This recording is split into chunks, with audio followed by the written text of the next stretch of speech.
Эпізод 11. Бенефіс Філіпа Лысага. Пасля доўгай і цяжкай вандроўкі, віхляння між варожымі лагерамі, Ажур нарэшце дабраўся з расейскага поўдня ў Маскву. Ён пераадолеў шмат цяжкасцяў і дакладна вывучыў дарогі, якімі планаваў вывесці Марысю з Менска. Цяпер ён вельмі непакоіўся і нерваваўся. Ён усведамляў, што Марыся можа не знаходзіць сабе месца і думаць неведама што пра ягоны лёс. Ён заўсёды быў вельмі панктуальны, а цяпер спазняўся на 2 тыдні. Але нягледзячы на вялікія намаганні ды высілкі, яму гэтак і не ўдалося вярнуцца раней.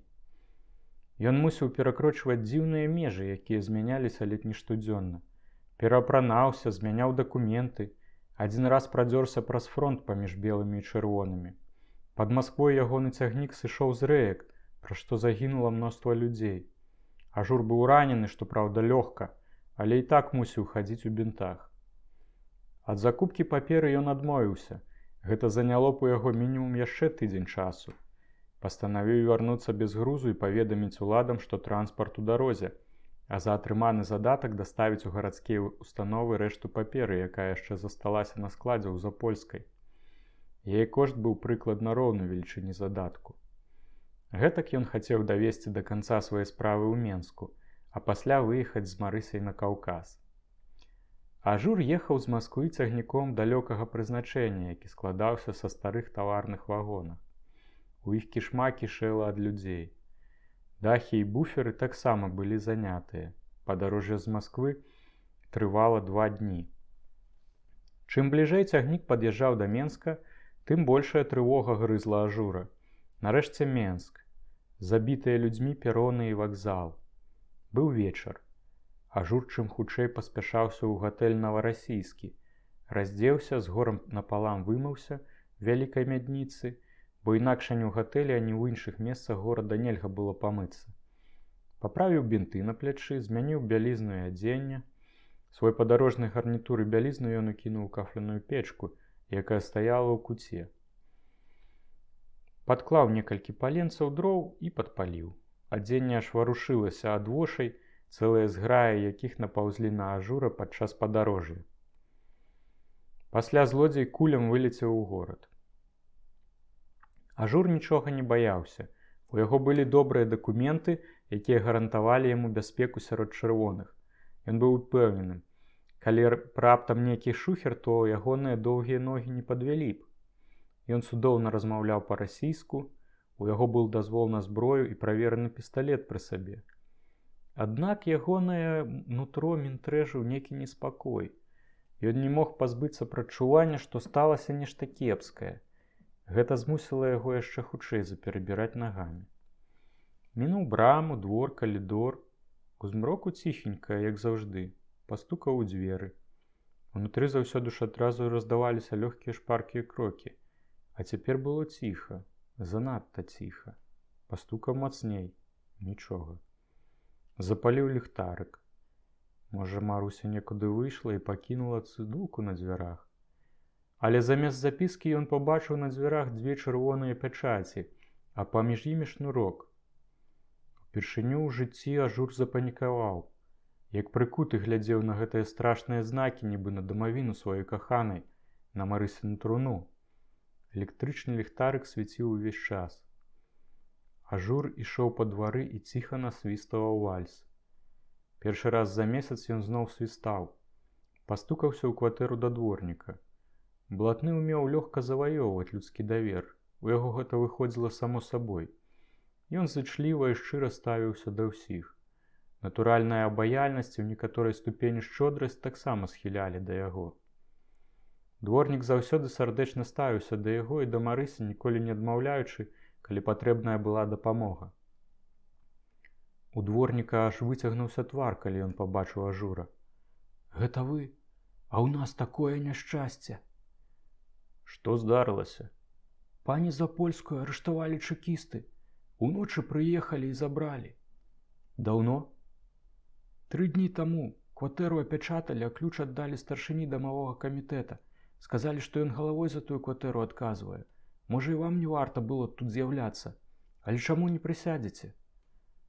Ажур сеў. Можа, вы ведаеце, за што яе арыштавалі? Дворнік развёў цёмнымі ад працы рукамі. Ніхто не ведае. Грабуць нават ні за што. Вядома, які цяпер час. Як нічога не зменіцца, то ўсіх вывезуць і расстраляюць. Цяжка жыць і марны лёс. Мяне 2 разы выклікалі ў ЧК, каб я даносіў, калі нешта заўважыў камяніцы. Сказалі, калі не данесу, то і мяне забяруць. Але я не надта са скуры луплюся. Запозна мне ўжо быць іудам.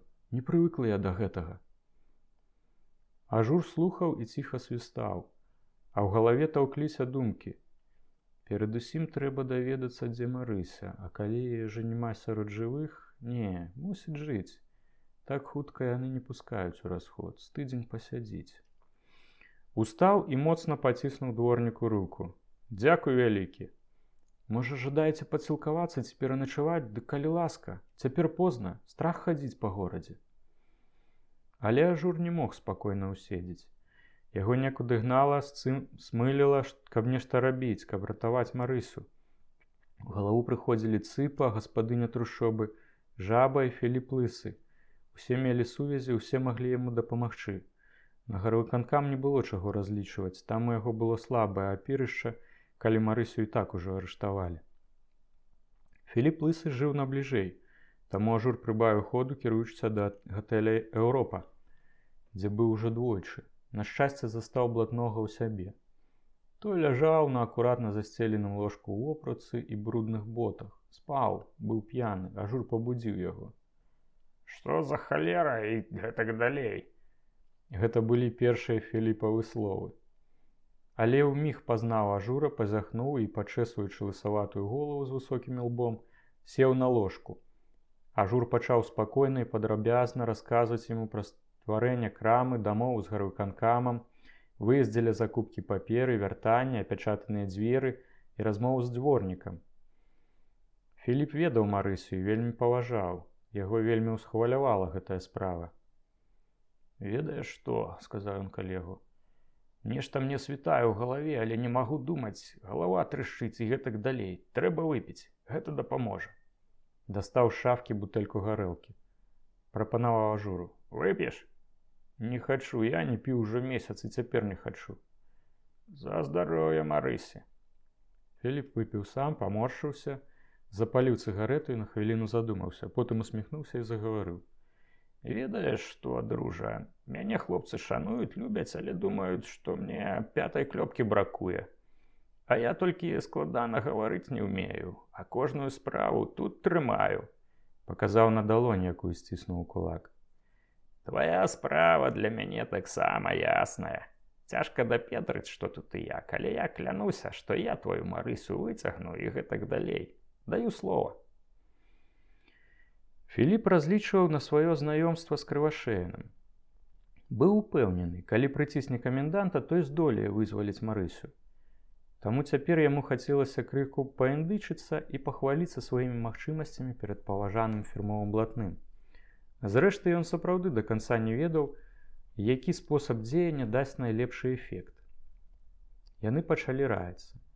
З усіх бакоў абсмоктывалі кожную дэталь. Зрабілі наступныя высновы. Па-першае, на Марысю зусім нічога не было, а ў кватэры не апаролі нічога, што яе б кампраметавала. Па-другое, крама і тавары знаходзіліся ў распараджэнні гарадскіх уладаў, а Марыся працавала на бальшавіцкія ўстановы. Па-трэцяе, трэба было абавязкова дазнацца, ці жывая яшчэ Марыся і дзе яе ўтрымліваюць, хто загадаў яе арыштаваць, якая была прычына затрымання. Толькі высветліўшы ўсе абставіны, можна было б выбраць спосаб, як ратаваць Марысю. П'янаваты Філіп вальнуў сабе кулаком у грудзі і з пафасам прамовіў. «Дарагі дружа, я каменданта за гарляк трымаю і гэтак далей. Кручу ім як хачу, а для цябе і Марысі і гэтак далей. Мне нават жыцця не шкада. Зробім так, я пазваню таму сукінаму сыну, каменданту, і запатрабую справаздачу, чаму Марыся была арыштаваная. Хай сабака паскача, пабрэша, га?» Філіп Лысы схапіў тэлефонную слухаўку. Сам апарат у ягоным пакоі паставілі 2 тыдня таму на загад удзячнага каменданта. Злучыце з камендатурай. Пры апараце я, дэлегат ЦК.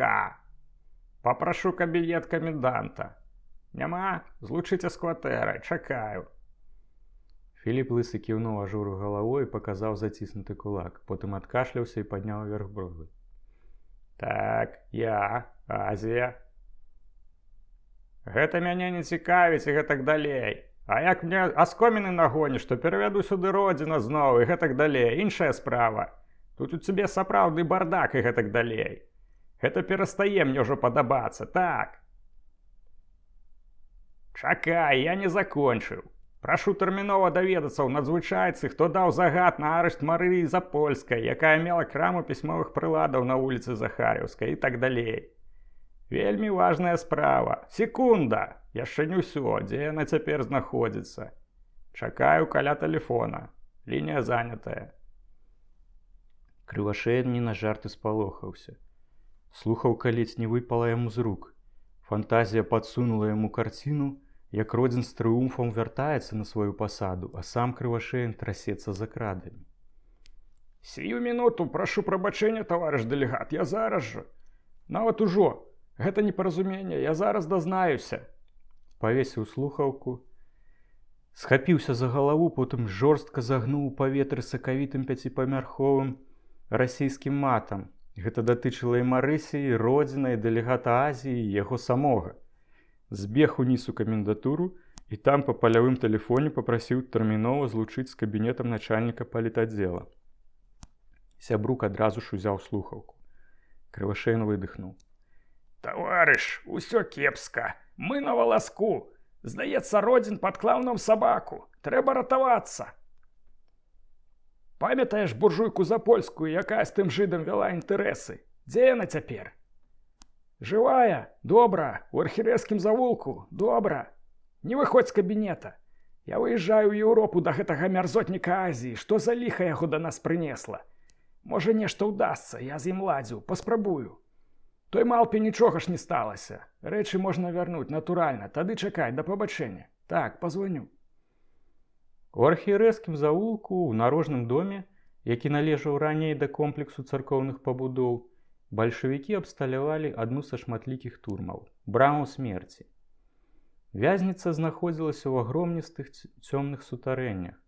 Нават летам тут панавалі холад і вільгаць. У гэтым месцы зняволеныя гасцявалі недоўга. Ад 2 дзён да 2 тыдняў. Адсюль была толькі адна дарога – у халодныя абдымкі смерці. Чарговасць адпраўкі на расстрэл вызначалі выпадак і фантазія турэмнага каменданта. Сюды кідалі пераважна тых, чые справы не трэба было расследаваць. Усё было ясна – пакараць смерцю, каб прысабечыць іхнюю ўласнасць. З арыштаваных проста немагчыма было нешта выцягнуць, бо іхнія сумленні былі чыстыя. З вузкіх акенцаў пад сырым скляпеннем сачылася слабае святло. Есці амаль не давалі. Ды і навошта? І так усе мусілі памерці. А галодныя мукі не краналі начальства. Толькі зрэдча сюды прыносілі ваду ў бляшанках. Жанчыны сядзелі ў камерах разам з мужчынамі. Усім было ўсё роўна. І ахоўнікам, і вязням. Тут адчувалася дыханне смерці, а ў камеры зазірала шаленства. Двойчы на дзень арыштаваных падвое выпускалі з камераў у прыбіральню. Для гэтага ў калідоры паставілі вялікі драўляны цэбар, смурод з якога выклікаў ваніты. Запольская сядзела ўжо 4 дні. За гэты час з ейнай камеры двойчы забіралі вязню. Першы раз вывелі паводле спіса 3 мужчын. Другі раз з 28 чалавек узялі 17. Затрымаліся акурат перад ейным месцам на зямлі, дзе яна ляжала, скручаная ад холаду. Спакой, які заўладаў ею падчас обшуку, трываў і далей. Яна адчувала сябе па-за жыццём. Дапускала, што і ажур таксама там. Думала нават, што яе чакае. Смерць падавалася ёй вызваленнем. Яна зусім не баялася. Цягам 4 дзён яна нічога не ела. Спачатку адчувала голад, але калі прынеслі суп і 150 грамаў хлеба, кусок не ішоў ёй у горла. Гэтак жудасныя былі місы і рукі, якія раздавалі хлеб. На трэці дзень яна зусім перастала адчуваць голад. Толькі пачалася лёгкая гарачка і аслаблі ногі. Таму і она адно ляжала або сядзела на зямлі. На пачатку яна вялікімі вачыма глядзела на сукамернікаў, якія, губляючы людскую годнасць, малілі ахоўнікаў пра ежу і пра літасць. Была сведкай 2 псіхічных разладаў, а потым ужо ні на што не звяртала ўвагі, замкнулася ў сабе, згубіла адчуванне часу і рэчаіснасці. Нават піць перастала. Калі Крывашеін даведаўся ад кіраўніка палітаддзела, што Запольская жывая і утрымліваецца пад вартай, то крыху супакоіўся, загадаў кіроўцу весці сябе наўпрост у Еўропу. Туды было нават бліжэй, чым у камендатуру. Зрэшты, ён любіў асабіста, а не па тэлефоне вырашаць справы. Зірнуў на гадзіннік. Была 22 гадзіна. Ён інтэнсіўна варушыў мазгамі, як выкруціцца з гэтай сітуацыі, пачаў лаяцца. Шафёр падумаў, што камендант сварыцца на яго, і дадаў газу. Прыпыніліся перад Еўропай. «Чакай тут!» – кінуў камендант кіроўцу. Скіраваўся ў пакой да Філіпа Лысага. Нясмела пастукаў, унутры раздаўся вядомы яму абыякавы самаўпэўнены голас. «Запаўзай!» Крывашеін набраў у лёгкія паветра і ўвайшоў, спыніўся на парозе. «Добры дзень, выбачаюся, добры вечар». «Зыба, я на 7-м небе, і што далей?» Крывашеін недарэчна усміхнуўся. «Прагну паведаміць, што яна жывая, а толькі з прычыны непаразумення часова знаходзіцца пад арыштам. Але я магу гэта зараз жа выправіць. Шчыра прашу прабачэння, безліч спраў, што цяжка ўсё трымаць пад кантролем». «Прашу адказваць на пытанні», – перабіў яго Філіп Лысы. Ён прыпомніў сабе стыль аднаго старшыні акружнога суда ў Полацку, які зрабіў на яго вялікае ўражанне, хоць і ўліпіў 6 гадоў турмы. Наследуючы суддзі, Філіп звёў бровы і напусціў на твар сур'ёзную каменную міну. «Слухаю», – пакорна згадзіўся камісар. «За што яе арыштавалі?» За непаразумення». «Ага, цудоўна, а на чый загад?» «Мяркую, уласна кажучы», – блытаўся камендант, але ў той жа момант падумаў, усё адно разнюхае, а можа, усё ўжо ведае, толькі кпіць з мяне. «Я пытаюся, на чый загад?» «На мой, прабачце, калі ласка, гэта памылка».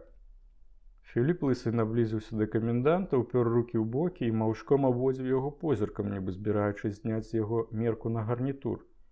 Але каменданту падавалася, што на труну. Блатны падышоў да ажура, які сядзеў збоку, і кінуў толькі адно слова. «Сабатаж». Потым дадаў. «І гэтак далей». Гэтае «І гэтак далей» заўсёды моцна бянтэжыла каменданта, які не ведаў, што за гэтым хаваецца. Ажур самавіта сядзеў пры стале, спакойна назіраючы за тым, што адбывалася. «Можа, яшчэ адзін дэлегат ЦК Афрыка», – падумаў камендант, калі прагучала слова «сабатаж», адно з самых страшных у бальшавіцкай тэрміналогіі, ад якога ішоў пах смерці. Крывашеін адчуў, як пот уступае ў яго на лбе, а ногі робяцца ватнымі. Ён гатовы быў укленчыць. Філіп Лысы засунуў рукі ў кішэні і пачаў туды-сюды прахаджвацца па пакоі. Прыкідаўся злым і раз'юшаным. Спыніўся перад камендантам. «Ці ў кватэры і краме Запольскай быў вобшук?» «Не ведаю». «Але я ведаю, быў. Кватэра апячатаная і, пэўна, абрабаваная. Ты мусіш неадкладна вызваліць Запольскую і папрасіць у яе прабачэння ад імя ўладаў і гэтак далей. Гэта па-першае. Па-другое, адвязі яе дадому. Вазьмі пару чалавек і спарадкуй кватэру, вярні ўсё, што ў яе забралі, і гэтак далей. Па-трэцяе, я даю табе на гэта 2 гадзіны. Калі ўсё будзе зроблена, прашу мне пазваніць і далажыць. Цяпер 11:45. Найпазней о 12:15. Усё мусіць быць улажана і гэтак далей. Буду чакаць званка». Камендант выпраўстаўся. «Ужо лячу». «Чакай. Заўтра о 10:00 мусіш з'явіцца ў мяне і гэтак далей. А цяпер гайда!» Крывашеін шчоўкнуў абцацамі, і яго след як ветрам змяло. На калідоры вытагнуў з палёгкай. Можа, неяк выкручуся, але хто мне дарогу перасекірыў? Камендант пагнаў надзвычайку. Там ягонага званка ўсё яшчэ чакаў кіраўнік палітаддзела, таксама ўвесь усхваляваны. Камендант упаў у фатэль і ацёр далонню ўзмакрэлы лоб. Ну, братка, пастараўся я як мог, каб яго чэрці дралі. Але нельга марнаваць часу, ні секунды. Можа, яшчэ выкарабкаемся. Вось ты халера, а не баба. Гэта нехта з 6 Родзіна нам свінню падклаў, але хто? Дык што робім? Даў нам 2 гадзіны, каб мы давялі да ладу кватэру з Запольскай. Ён ведае нават, што яна абчышчаная, апечатаная. Загадаў выпусціць яе як мага хутчэй, перапрасіць ад імя ўладаў. І моцна перапрасіць, а потым адвезці дадому. А заўтра о 10 раніцы мушу яму адрапартаваць. Ну, варыў ты піва. Што зробіш? Цяпер трэба расхлёбваць. Ты займіся кватэрай, няхай там і самыя гіцлі, якія там былі, ўсё прыбяруць, што забралі, хай аддадуць. Папярэдзь іх, каб нічога нельгаць было прыдрацца. Чаўпеш, грошай там шмат было. Не памятаю, думаю, не ўсе мне аддалі. Ведаю, што рэчаў ніякіх не бралі, толькі грошы. Вярнуць. Я палечу ў архірэскі заулак, а ты займайся кватэрай. Каменданцкі аўтамабіль зноў памчаў вуліцай Захарыўскай, спыніўся перад турмой. Камендант заляцеў у пакой да ахоўнікаў, нібы сарваўшыся з шыбеніцы. Дзе начальнік варты? Жаўнеры паўскокалі з месцаў, нават тыя, хто спаў, пабудзілі начальніка. Той выцягнуўся перад грозным камісарам. У якой камеры Запольская? Начальнік варты не мог успомніць, камендант разлаваўся. А што, сукін сын, у цябе спіса няма? Быў недзе, але як у ваду кануў. Але гэта і без розніцы, і так без спіса ўсіх бяруць. Камендант адвесіў начальніку звонкую поўху. Заб'ю мярзотніка, спісы мусяць быць, зразумеў. Бо я цябе сам без спіса вышлю на камароўку. Вядзі да арыштантаў, жыва. Начальнік варты схапіў са стала газавую лямпу, бо ў камерах не было святла, і спешна павёў каменданта ў сутарэнні. Зайшлі ў першую камеру. Лямпа вырвала з цемры вузкую палоску прасторы. Вязні застылі без руху. Са змроку бліскалі перапоўненыя жахам вочы. Ці ёсць тут грамадзянка Запольская? Гучна паклікаў Крывашеін. Ніхто не адгукнуўся. Нейкая жанчына пачала не то смяяцца, не то плакаць. Крывашеін абышоў усіх вязняў па чарзе і пасвяціў жанчынам у твары. Перайшлі ў наступную камеру. Нарэшце на пытанне каменданта ў адказ з цемры жаночы голас, ад якога яму палягчэла на душы. Ёсць, гэта я. Камендант з лямпай у руцэ паспешна рушыў у бок голасу. Марыся падымалася з земляной падлогі. Раптам захісталася і ўпала. Крывашеін кінуўся яе падымаць. Грамадзянка, запрашаю вас у пакой аховы. Праходзьце, калі ласка. Марыся ледзь магла ісці, не разумела, што адбываецца. Камендант далікатна яе падтрымліваў. У пакоі ахоўнікаў загадаў 2 салдатам вынесці яе ў машыну. Паказаў кулак начальніку варты, а потым шмаргануў пальцам па шыі і кінуў. Спісы, бо інакш я цябе спішу. Марыся ўдыхнула свежага паветру. Гэта яе крыху асвяжыла.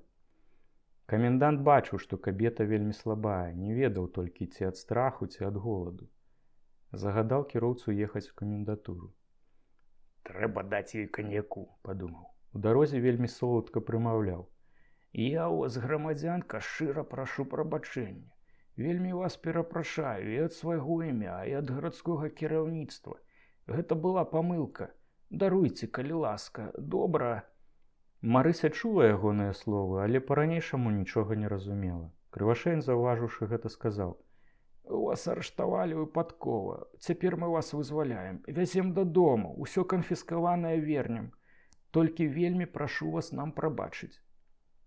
Мне нічога ад вас не трэба, адказала Марыся. Я не буду скардзіцца. Аўто прыпынілася ля камендатуры. Крывашеін папрасіў Запольскую пачакаць, а сам пабег наверх у сваю кватэру. З буфета ўзяў пляшку каньяку і бутэльку віна. Дастаў некалькі бляшанак шпротаў і хлеб. Усё гэта кінуў у тэчку і збег уніз. сказаў шафёру гнаць да дома Запольскай. Уехалі ў двор, машына затармазіла. Пачакайце, калі ласка. Зноў звярнуўся да Запольскай. Камендант зайшоў праз чорны ход у кватэру жанчыны. Дзверы былі адчыненыя. Унутры шчыравалі 3 цывільныя агенты, тыя самыя, якія былі пры затрыманні. Жонка дворніка і кіраўнік палітаддзела. Кватэра была даведзена да ладу.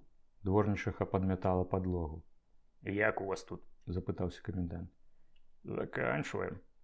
Дворнікава жонка ўправілася з падлогай. Крывашеін даў ёй 100-рублёвую купюру і паказаў на дзверы. Можаш ісці. Кабета, крыху спужаўшыся, шпарка вылецела з кватэры. Вярнулася ў калаурку і, не запаліўшы святла, праз вакно назірала за аўтамабілем, які стаяў на дзядзінцы. Шэптам перагаворвалася з мужам. Крывашеін звярнуўся да агентаў. Прашу адкрыта сказаць, што вы адсюль забралі. Папярэджваю, справа важная і пахне камароўкай. Нічога з рэчаў не было кранута, сказаў старшы агент. Не было чаго браць, тут толькі папера і троху шмацця. Дакладна, зразумееце, можа быць, ой, як кепска. Старшы агент сур'ёзна прамовіў. Я разумею, што жартаў няма, але запэўніваю, што ўсё на сваіх месцах. Мы былі цвярозыя і стомленыя, узялі толькі грошы. Люстэрка само упала і разбілася. Колькі было грошай? Мы ўсё аддалі начальніку. Я пералічыў грошы, умешаўся кіраўнік. Ёсць уся сума. Камендант і начальнік палітаддзела, адпусціўшы агентаў, засталіся ўдвух. Выйшлі з кватэры. Крывашеін кіўнуў свайму сябруку. Ідзем.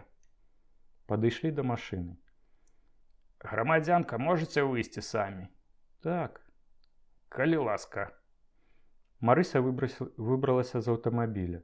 Яна адчувала слабасць, але магла ісці без дапамогі. Аднак камендант з пашанай вёў яе пад руку. Ягоны калега нёс тэчку. Запольскую пасадзілі на крэсле каля стала. Камендант выняў з тэчкі харчы і алкаголь. Знайшоў шклянку і наліў віна.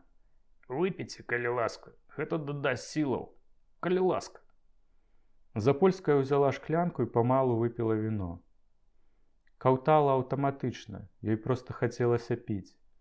Віно хутка падзейнічала, ейныя шчокі паружавелі, яна адчула цяпло ва ўсім целе. Камендант гаварыў. Вы цалкам вольная, вось канфіскаваныя грошы, кватэру мы выглянцавалі. Тут я пакіну для вас крыху прадуктаў. Цяпер вы нідзе не купіце. У вас будуць якія-небудзь скаргі ці прэтэнзіі з-за недахопу рэчаў ці грошай? Не, я хачу пабыць адна, я страшна стамілася. Зараз жа. Я толькі яшчэ раз хацеў прапрасіць у вас прабачэння ад імя ўладаў за прычыненую прыкрасць. Нам вельмі шкада. Да пабачэння. Да пабачэння. Запольская засталася адна. Чула, як ад'язджаў аўтамабіль. Ёй авалодала дзіўнае пачуццё, нібы яна вярнулася з таго свету або прачнулася падчас кашмару.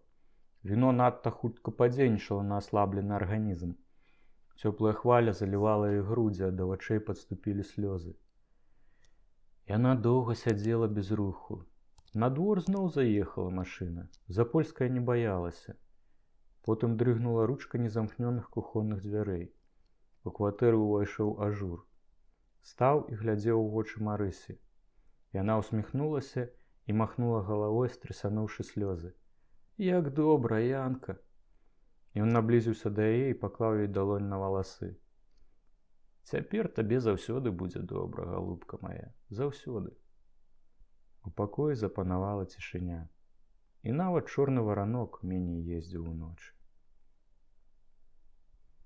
Як толькі Філіп Лысы адправіў каменданта вызваляць Запольскую і парадкаваць ейную кватэру, Ажур падняўся са свайго месца і падышоў да калегі. Моцна паціснуў яму руку. Быў узрушаны. Ён не сумняваўся, што Марыся ўжо выратаваная, і неўзабаве ён яе пабачыць. Толькі не ведаў, як аддзячыць калегу. Але Філіпу было дастаткова і гэтага. Яму цяжка было захоўваць сваю паважнасць. Гэтак яго распірала ад задаволенасці сабою. Ён пстрыкнуў пальцамі, развярнуўся на абцасе і схапіў бутэльку. Цяпер табе трэба выпіць са мной за ўдачу і гэтак далей. Добра, налівай. Выпілі. Крывашэйн усё не званіў. Ажур, які цалкам давяраў Філіпу, раскрыў яму свой план уцячы з Менска і выехаць з Марысай на Каўказ. Расказаў пра свой побыт у Ростове і нарады з хлопцамі. «Чакай, братка!» – Філіп стукнуў кулаком па стале. «У мяне ёсць добрая камбінацыя і для вас, і для мяне. Разумееш? Ні кроплі. Зараз. Мне Менск таксама ўжо ў косці ўеўся. Усё адно мяне тут павяжуць і гэтак далей. У мяне на гэта добры нюх. Але вам будзе цяжка самім праехаць праз усю Расію і гэтак далей». «Дык а што ты задумаў?» «А вось паслухай, вы мусіце з'ехаць, і я таксама. Ты ведаеш дарогі, у мяне ёсць аўто і гэтак далей. І не толькі машына, будуць дакументы. Усюды, дзе ёсць чырвоныя, можам валіць, як Ленін з Троцкім і гэтак далей». Філіп Лысы хацеў пазяхнуць, але ён ажно тросся ад нецярплівасці і задавальнення, таму ў яго нічога не выйшла. Ён толькі пацёр далоні і падміргнуў калегу. «Ужо я прыцісну заўтра гэтага каменданта. Вазьму дакументы на паездку і ўперад. Я яму пакажу, дзе камар козы пасе». Калегі пачалі абмяркоўваць план падарожжа. А палове 12-й зазваніў тэлефон. Філіп падняў слухаўку. Корчыў на твары камічныя міны. Нарэшце прамовіў. «Я сам усё праверыў, пабачым. Так, заўтра о 10-й. Цяпер прашу выслаць мне сваю машыну. Не хачу званіць у гараж». Паклаў слухаўку і звярнуўся да Ажура. «Я магу падкінуць цябе да Марысі і гэтак далей». Гэтым разам яму ўдалося пазяхнуць. Ён завёз калегу да Марысінага дома і з пачуццём добра выкананага абавязку паехаў каменданцкай машынай да дзяўчат на Новакрасную. Ён хацеў добра пагуляць перад заўтрашнім ад'ездам. Развітваўся з Менскам. Ажур і Марыся, згодна з прынятым планам, спакавалі на заўтра самыя патрэбныя і дарагія рэчы. Ажур выселіўся з пакоя ў гатэлі «Новарасійскі». Цяпер яны сядзелі ў ядальні і чакалі Філіпа. Ім было вядома, што ён мусіць вырашыць шмат справаў, таму запасліся цярплівасцю. Зрэшты, чаканне іх не прыгнятала. А другой гадзіне па абедзе з'явіўся Філіп. Хлопнуў дзверцамі вялікага лімузіна, адпусціў кіроўцу і падаўся ў кватэру. «Вітаю, шаноўную пані. Цалую ручкі і гэтак далей. Віншую з вызваленнем». «Дзякуй. Гэта ўсё толькі дзякуючы вам». Філіп пачырванеў ад задавальнення. Няўдала спрабаваў пазяхнуць. Прывітаўся з Ажурам і, напусціўшы на твар урачыстую міну, паклаў на стале пусты бланк дакумента на выезд. У яго можна было ўпісаць любую колькасць людзей. Менавіта гэтым яны і заняліся. Філіп дадаў. «Я ўзяў 2 запасныя шыны і бензіну на 1500 кіламетраў. Пазней дакупім». «Як прайшло з камендантам?» «Та як і з кожным жлабом. У дурня яго пашыў ды ўсё». «А што ты сказаў?» «Што адвязу за польскую на машыне ў шпіталь у Маскву, бо захварэла на нервы. Паабяцаў вярнуцца праз 2 тыдні. Ён прасіў на каленях яму дараваць. Прабачыў гаду, а варта было б і ў морду даць. Але гэта яго не міне». Разам яны прыхапкам з'елі звараны абед і паклалі рэчы ў аўтамабіль. Ажур сеў за стырно, Філіп каля яго. Марыся выгодна размясцілася ззаду.